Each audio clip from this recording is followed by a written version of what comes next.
Chapter 22. The huge cannonball rumbled forward, casting a long shadow.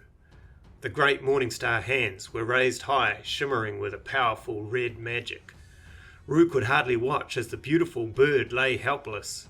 It would be crushed. Both metal spike balls came down hard. The elderly woman flicked 2 fingers in her doll's direction, and something golden flew across the table. But it was too late, and the morning star hands came down so powerfully that they went through the bird doll and impaled themselves deep on the hard wood, buckling the table. Red magic splayed off them and rolled across the tabletop like a wave. There were a few cheers from the crowd, but mainly stunned silence. It seemed most had bet on the Earthmender. Rue noticed that the old woman was smiling. There was a gasp as Crowfoot floated up through the great spike balls. It was ghost-like and golden. It rose high, a wisp-like spirit, insubstantial, beautiful, and unharmed. A great roar erupted from the crowd. Cannonball was desperately trying to pull its great spiked hands from off the table. It lacked the strength after burning all of its red in the one brutal attack. Behind it, the bird doll shimmered and became solid again. Red magic splayed off it. Earthmender Elsa flicked her fingers again, and the bird turned metallic gold, a thing of polished steel. Cannonball's head swiveled and faced the bird doll with a painted smile. Crowfoot raised itself to the roof, so high that it passed in front of Rue.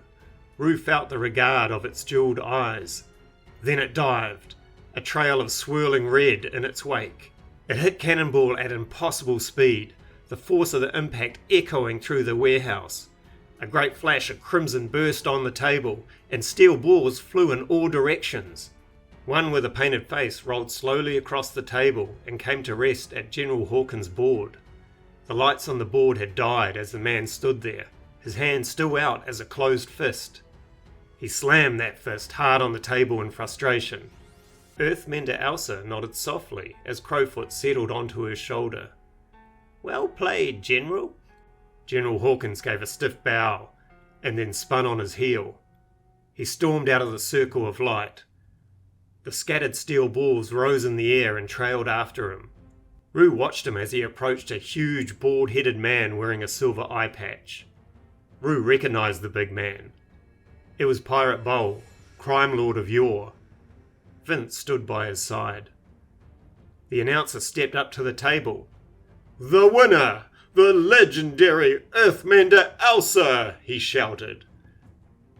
The old woman gave a small bow to the crowd and shuffled over to the shadows, suddenly looking small and frail. The crowd cheered, many standing to clap. The announcer waited until she had been seated before continuing. "We will have a small break until the next round of matches.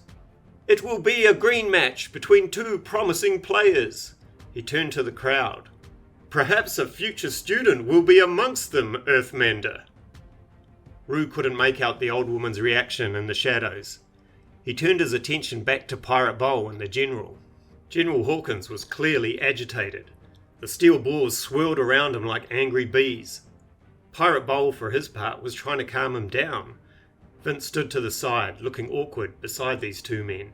Pirate Bowl gave up on trying to placate the man, and instead guided him into a nearby room. Vince followed and closed the door behind them. 2 large, dangerous-looking men moved to stand guard outside it. Rue smiled. The room's walls were only a few feet taller than the guards, and it did not have a ceiling. It sat like an open box in the huge warehouse, and Rue could still see Pirate Bowl and General Hawkins arguing. He decided to get closer. He stood and glided across the rafters, silent as a cat. It would be hard to be noticed this high up. The area lay in thick shadow, and the crowd's eye had grown accustomed to the light.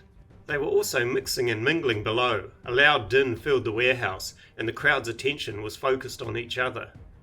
Rue moved past an upright beam and then lay across the rafter above the small room. Pirate Bowl's voice carried up to him.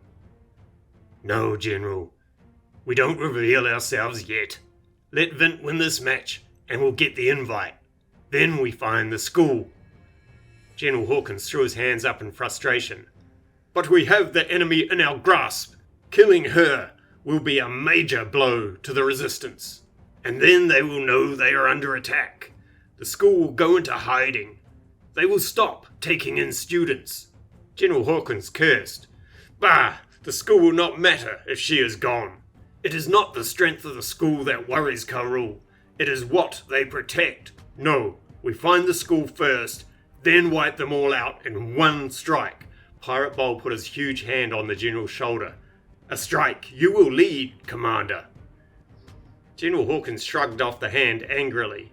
"Do not try to appeal to my vanity, Bowl. I used to advise kings. I do not appreciate taking orders from pirates." Pirate Bowl nodded, his face dark. "Ah, yes, Hawkins. You truly have fallen far." The general stiffened. The steel balls swirling around him suddenly reared up, hovering over the crime lord like a serpent ready to strike. Pirate Bowl raised the eyebrow of his good eye. He smiled viciously. "Yeah, go on then." The general ground his jaw in frustration. "Soon you will lose his favor, pirate, and then you and I will have a reckoning." The balls lowered, and General Hawkins gathered them with a sweep of his hand. He held Pirate Bowl's gaze for a brief dark moment, and then turned on his heel, leaving the room and slamming the door. Rue watched him return to the crowd and take a seat, stewing in the shadows. He sat a few rows back from the elderly earthmender, his stare dark and brooding. Vince's voice sounded below. "He is going to be trouble, Master." The huge pirate was still watching the door. "He already has been. Seekers are in my damn town now, looking into that dead wizard." "It was a gamble worth taking. I mean, if Magnus was the Chris King." "Well, he wasn't. We've done plenty to stir the Chris King since, and nothing's happened. Maybe he is dead." The pirate shrugged. "Wishful thinking, lass. Karul needs to be sure. Something about that Chris King really worries him." "I talked to Hawkins earlier. He believes that Karul thinks it is an old rival of his. Kodan or something." "Who?" "That's what I said." Vint continued. "In any case, the general may try to take out the Earthmender earlier too, thinking it will win the Lord's favour. Hawkins does not care about finding the school." "Well, there is little I can do. He's a powerful piece. Those damned assassins won't even listen to me. We will need him for what is to come." Vint nodded. "Unfortunate, but true. We need to move quickly then, before he kills anyone else." "Aye. You're sure the boy will come?" "Yes, he seemed quite attached to this." Vint held up the limp Oni. "And he does like money." Rue's eyes narrowed. Pirate Bowl rubbed at his eye patch. "You shouldn't have blackmailed him, lass. We need him on our side. And you definitely shouldn't have roughed him up." Vint shrugged. "He attacked me. I couldn't lose face in front of the boys." The pirate nodded grudgingly. "Well, you play nice when he arrives. We have few other options." Rue decided that this was his cue. He moved further back into the shadows and lowered himself down to an old bracing along the warehouse wall. He winced when he landed. Sitting still for so long had let his bruises tighten. Brushing himself down, he approached the two guards. They watched him with narrow eyes. Rue pulled out his invitation and handed it to the biggest guard. He scanned it briefly before opening the door. Rue walked through. The end of chapter 22. And if you enjoyed that, please leave me a like and subscribe for future content. Thanks again for listening. Bye.